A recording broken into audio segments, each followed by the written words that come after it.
Where are you now? The ceremony's starting, you know?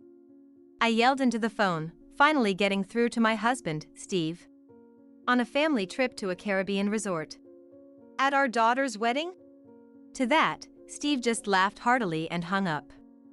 Family, huh? Such thoughts run through my mind, almost belatedly. I stared at the disconnected call for a while, but quickly shifted my focus and contacted someone else. I've asked you about this before, but could you please start as soon as possible, immediately if you can? I pressed on with urgency. Yes, I'll leave everything in your hands, so please start right now. A spirited, understood, came from the other side. The person on the line was from a civil construction company that my family had been close with for years.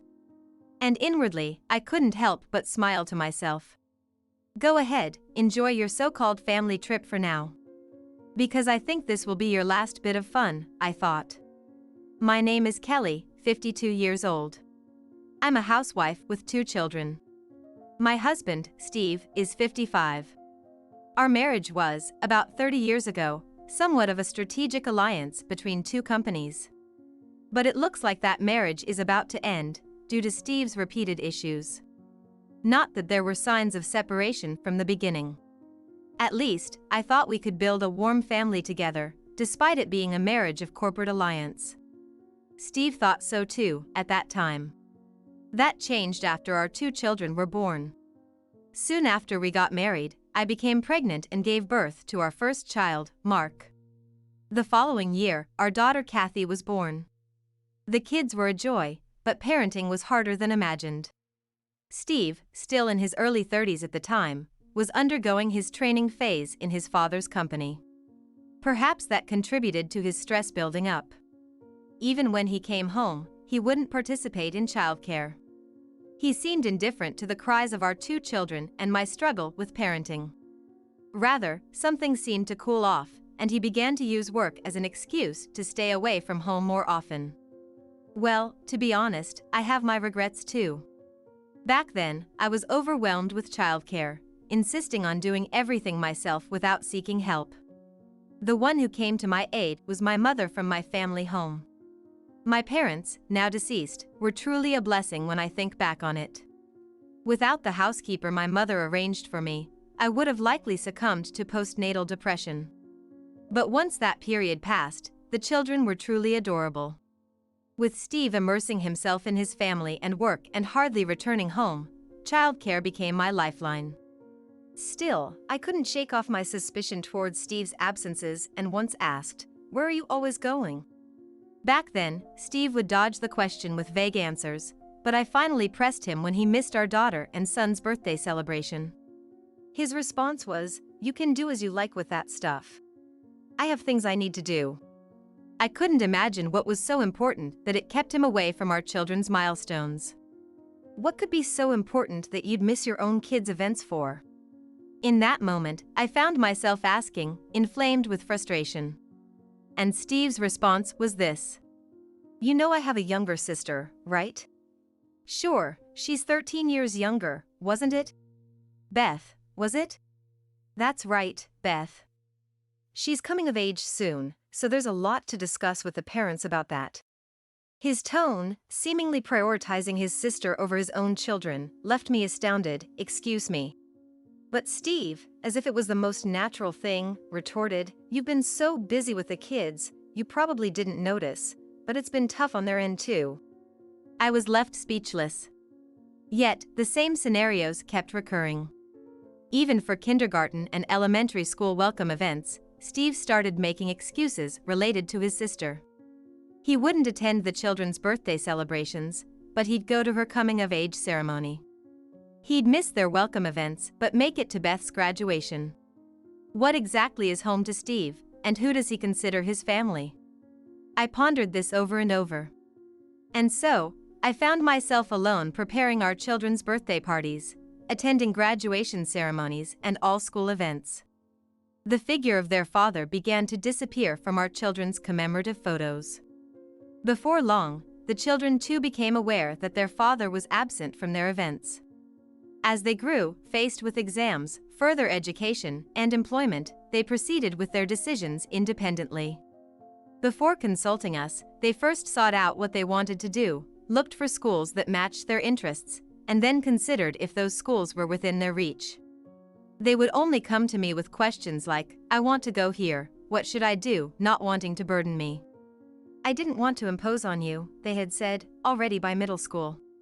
It's not bad to know what one wants. It indicates a strong sense of independence. But it saddens me that they've learned not to rely on their parents, especially their father. I haven't exactly been a role model. Since marrying, I've always been a stay-at-home mom, though occasionally involved in the family business due to my parents. My parents, it seemed, were keen on leaving me some form of inheritance early on, and my brother agreed. My parents passed away about 10 years ago. They were both still in their 70s. The company was left in the hands of my brother Todd, and I was given a portion of the inheritance. As for Steve's sister Beth, whom he doted on, spoiled by both her parents and Steve, she went through her coming-of-age ceremony and college graduation, landing a job at a subsidiary through her father's connections. But she seemed to treat it as a temporary gig. After 2 years, she quit, hinting at wanting to prepare for marriage. It seems she never really liked working and ended up living a carefree life at home. And yet, her parents and her brother Steve said nothing. They seemed almost pleased she wasn't working, as if it were something beyond her. She actively pursued arranged marriages, but for some reason, they always fell through. Mostly, it seemed, due to Steve's objections. And whenever Steve voiced his opposition, Beth would simply agree, saying, "If you say so." Before we knew it, she was in her 40s, unmarried, and just living life. Unlike my parents who passed early, Steve's parents are now in their 80s, still robust and active, but Beth is never worried about her parents. Yet, Beth does nothing and lives as she pleases. Because the father-in-law is healthy, he remains the company president, with no signs of Steve taking over. Though Steve might wish for the president's position, the father-in-law shows no intention of stepping down. I couldn't fathom why. For a long time now, I've been disillusioned with Steve. My brother and his wife from back home even said it might be best to part ways at some point, and with the kids now independent, I've been thinking about starting a second chapter in my life. Thankfully, my parents passed on a considerable inheritance to me early on. With that, I could either start something new or take some time off. I've been pondering over this for a long time.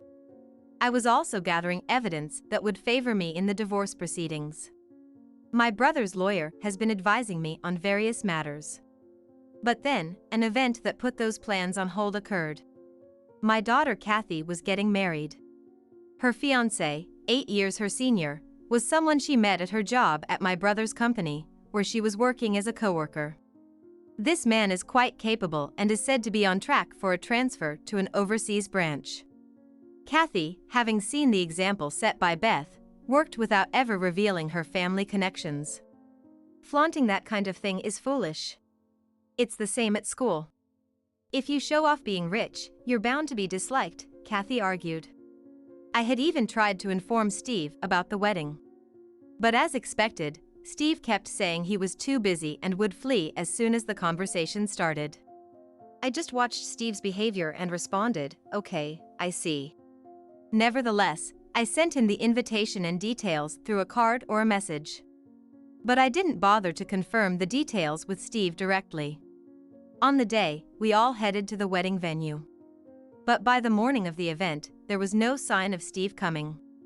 I tried contacting Steve. "Where are you? The ceremony's about to start." On a family trip in a Caribbean resort. I blinked in surprise at his words. "On your daughter's wedding day?" Steve just laughed loudly and hung up. I looked up at the ceiling for a few seconds, sighing.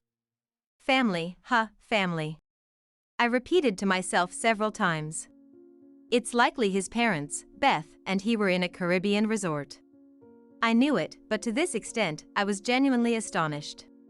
To Steve, family evidently meant his parents' household, not us. Of course, I've known this for a long time. I didn't expect much from an arranged marriage. He probably thought the same. The difference between Steve and me is that I initially wanted to build a proper home. And Steve didn't. Continuing this charade for over 20 years was for the sake of the children. The children themselves might not have cared whether their father was present. Still, I wanted to maintain a semblance of normalcy until they became adults, for societal appearances. That might have been merely my pride. The children probably felt more at ease without it. Well, it's fine. I took a deep breath and called again. Speaking into the phone, to a voice that seems distant, I launch in with urgency. Hello, it's me. Yes, Kelly. About the matter I've previously requested, I'd like you to proceed with it as soon as possible, immediately if you can. Yes, I'll leave everything to you. Please start right now. Understood, came a very energetic response from the other side. The person I was talking to was from a civil engineering and construction company that my family has been close with for years. And I couldn't help but smile inwardly, thinking, now, just enjoy this moment to the fullest. Enjoying that so-called family trip. Because I believe it will be your last bit of fun. A month later, I received a call. I answered it on my tablet. There, smiling broadly, was my lawyer. The documents have been accepted, haven't they? I couldn't help but let excitement color my voice. Yes, I've taken care of all that for you. This lawyer, appearing on my screen, is affiliated with my family's company. I continued, asking him, could you tell me what has happened over these past 2 weeks? I thought you might ask, so I've prepared everything accordingly. I smiled at the lawyer on the screen, feeling a bit gleeful. Currently, our location is across the Atlantic Ocean. Yes, I'm now living in a house in the south of France. This is because my daughter's husband was assigned to an overseas post as part of their marriage plans. He was so worried about my language skills. But you know, I won't know until I go, and once I'm there, I'll manage somehow. So, it's fine. I've always made it through like that. The spirited Kathy and her husband are now working in the branch in France. And I'm living in a separate building on their new property, for security reasons. The lawyer, captured in my view, seemed to be manipulating some equipment on his side. First, take a look at this. What he showed me was what had transpired during Steve and his family's trip to a Caribbean resort. Wait a minute. Why can't we get into this hotel today? That was my father-in-law, yelling, under the bright blue sky, wearing a resort shirt. I'm terribly sorry. The hotel is reserved for a wedding and its party today. The most popular hotel in Cancun? Yes, that wedding in Cancun was indeed Kathy and her husband's. Steve and his family flew from Chicago to Panama, but by that time, we were already in Cancun, planning to relax at the resort before the ceremony. They were utterly unaware of this. Still, I had contacted them on the day, but it's ridiculous they didn't even know we were in Cancun. It truly shows how little interest they had in us. It's strange, said the lawyer. You did inform them of the destination, didn't you, Kelly? I did, through a card and a message. They usually don't catch me, but on the wedding day, the call went through, probably because they wanted to show off their family trip. The lawyer laughed at this. I left clear instructions, the wedding will be abroad, and it's here. I made sure to say it would be at this hotel in Cancun. And yet, what's this about them showing up at the hotel and not being able to stay? If only they had mentioned they were there for the wedding. In the footage, the complaining family appeared. Beth, looking puzzled, not understanding what was being said, was also shown. The explanation was in English, but the whispers around them were in Spanish. She supposedly majored in Latin American literature in college and could manage some conversation in Spanish. But after a gap of about 20 years, it seems she's completely lost her ability to understand Spanish. According to the whispers of the staff around them, those were the guests supposed to attend the wedding today. In fact, we had instructed the staff just so. If these people arrive and say they are here for the ceremony, let them in. If it's just for dining or lodging, since we have the place booked for the wedding, please don't allow them in. The wedding went off splendidly, and the newlyweds along with us departed from Cancun International Airport to France that very day. We had no intentions of returning to Chicago. Meanwhile, fuming with anger, they seemingly intended to return to Chicago from the same airport. However, they were stopped in their tracks because the card Steve was carrying had been disabled. And yes, their predicament was meticulously recorded by a staff member who was tailing them. "What do you mean? My credit card is not accepted? This one too?" "Yes, sir. The account is not under your name, correct?" Indeed, that was the case. Steve had taken my credit and bank cards, so I had invalidated them. The bank account in question was my personal account, filled with my assets, which Steve had dipped into. However, I pretended not to notice because I knew it would eventually come to light. I had prepared another account in advance, which I could use freely, so even if one was depleted, it didn't impact my lifestyle. I overlooked it to gather evidence. Damn it. Why have they been stopped? Obviously, because the owner has invalidated them, right? What do you mean? I can't go back like this. I don't have that much cash on me.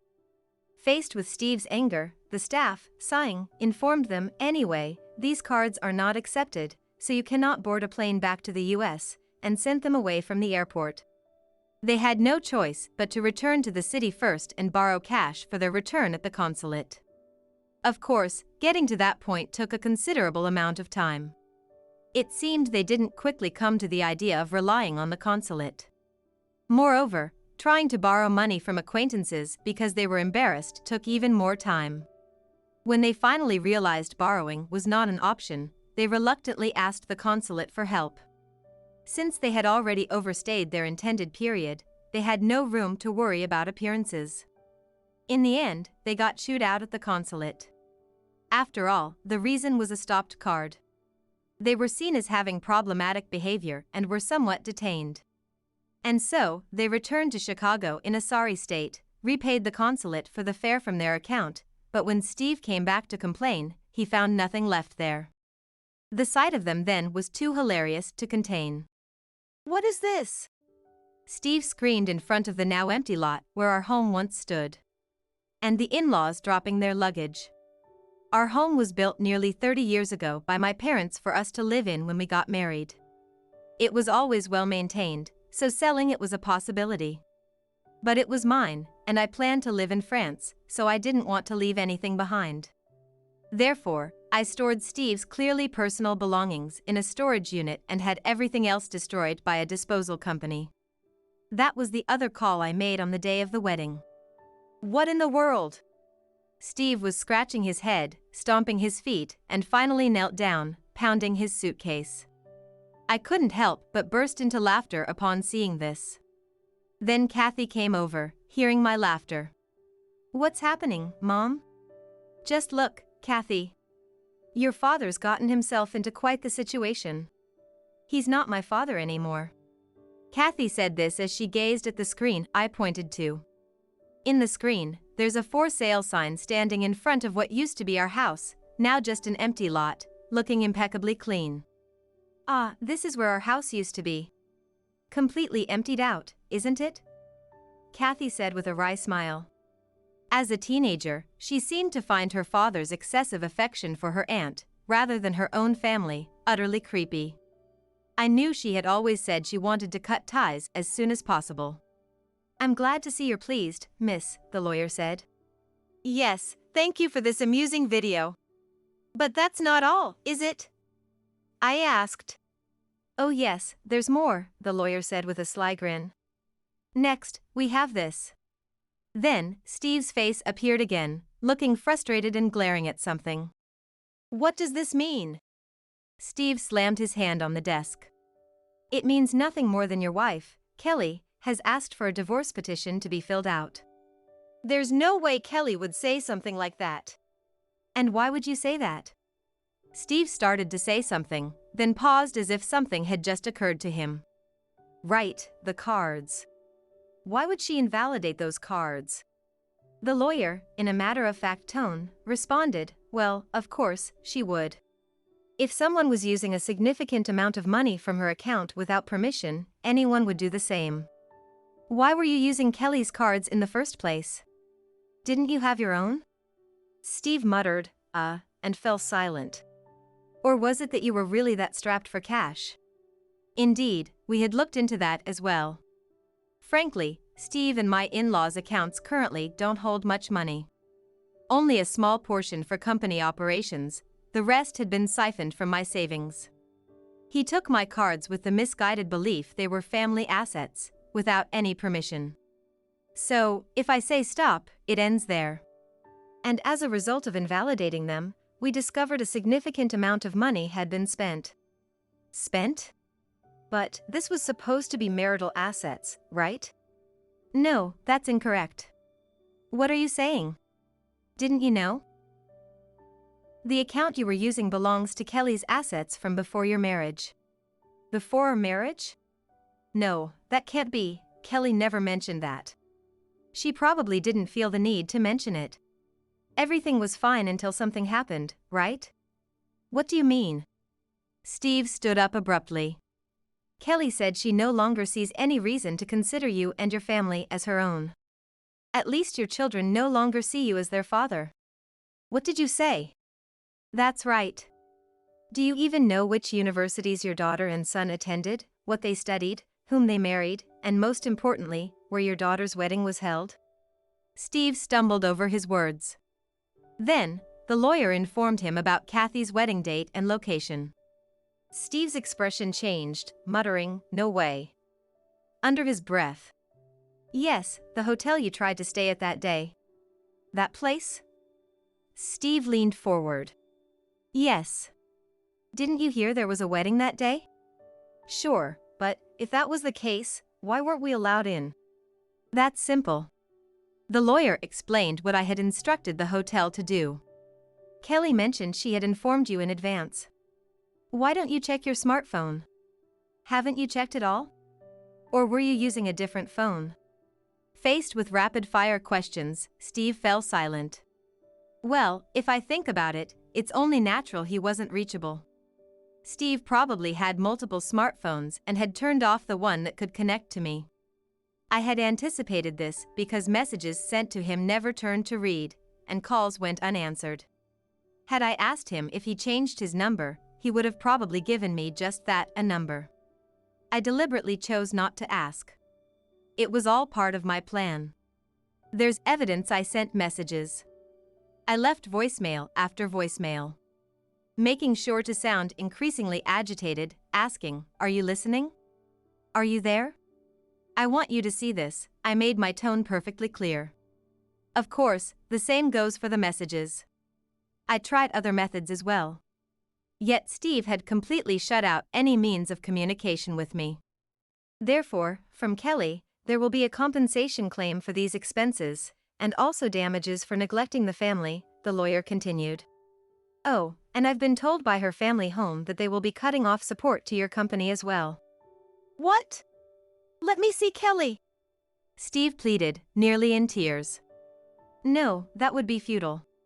Why? Where is Kelly now? She's certainly not in the US anymore. The look on Steve's face at that moment was pitiable. After the wedding, Kelly and everyone immediately left for France. What? And you were held up, right? While you were stuck, they freely went on their way. Listening to this, Steve clenched his fists, trembling. Kathy, watching beside, couldn't help but let out suppressed giggles. The lawyer then asked, "How about it? Such an enjoyable video. Is there more?" Yes, there is. This next one is from a recent visit Todd and I made to the company directly, after Kelly's divorce was finalized, to discuss the dissolution of the corporate alliance. The lawyer showed me another video. The cessation of support. What does this mean? Our company can't survive without your support. This time the in-laws spoke up. Both of them, faces well-tanned, asked. Yes, what's with the tan? Did you go on a trip somewhere? On the screen, my brother was asking the father-in-law.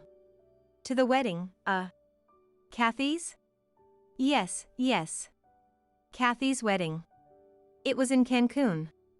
Oh, my brother grinned slyly. Actually, I was there that day, visiting that side. The two gasped. Of course, for my dear niece's wedding. My wife and I attended the ceremony in Cancun.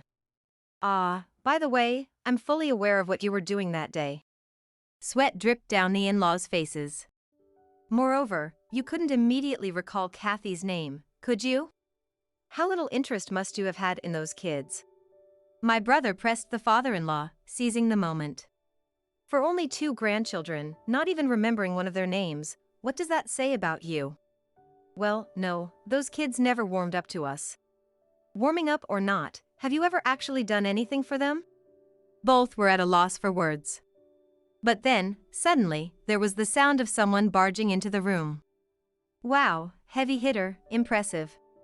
How old is this person? Kathy couldn't help but gasp and comment. The person who suddenly appeared on the screen was Beth.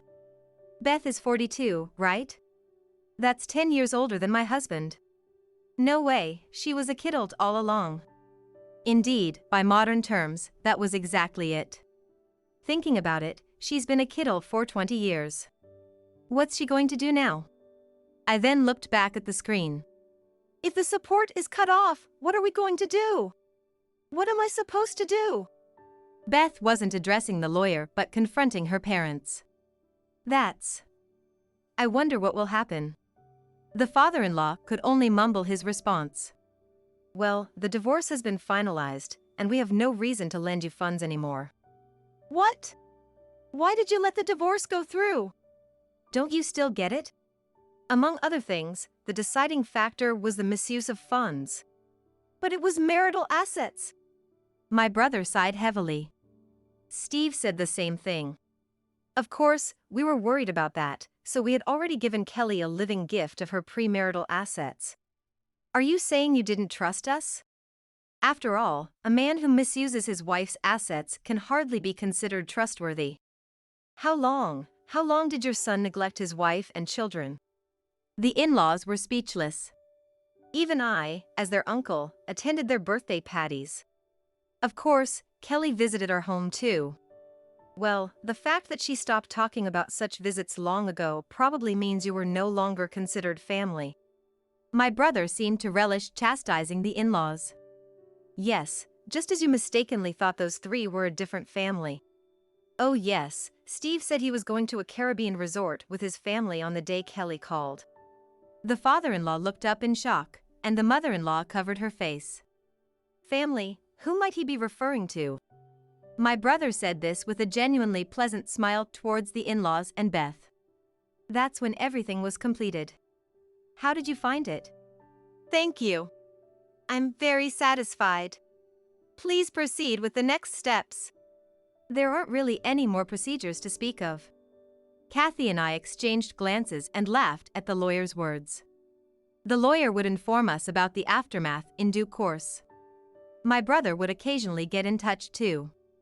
Firstly, the in-laws' company, facing bankruptcy without the loans, was absorbed by my brother's company. It seemed imperative to save the employees at least. The original support for their company was because of the quality of their products, not because the in-laws managed it well. I hadn't heard the details from our parents, but my brother explained it anew. And the former father-in-law was ousted as president. The in-laws sold the family home and land they had and moved to a rental property, pondering their next steps. This ordeal seemed to have aged them significantly, and health issues that were previously managed by sheer willpower began to surface.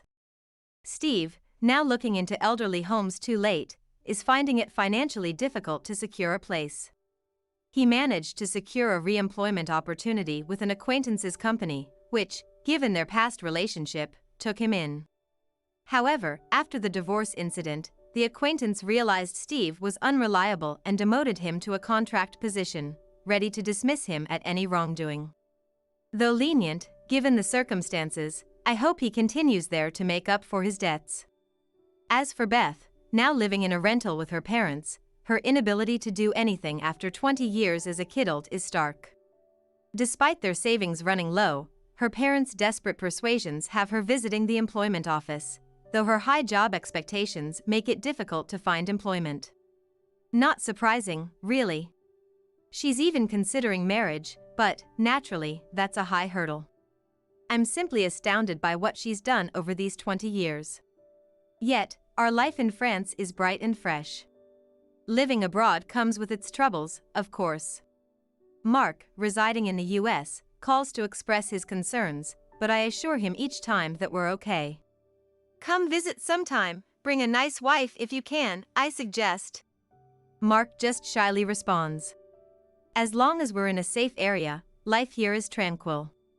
Learning French at a leisurely pace, making friends with other American families, and pondering what to do next under the bright sun and dry breeze, life is enjoyable. There's a timing to divorce. I won't say my 30 years of marriage were all bad. But letting go now opens up my future. I look forward to a lively and joyful life with my daughter and her family.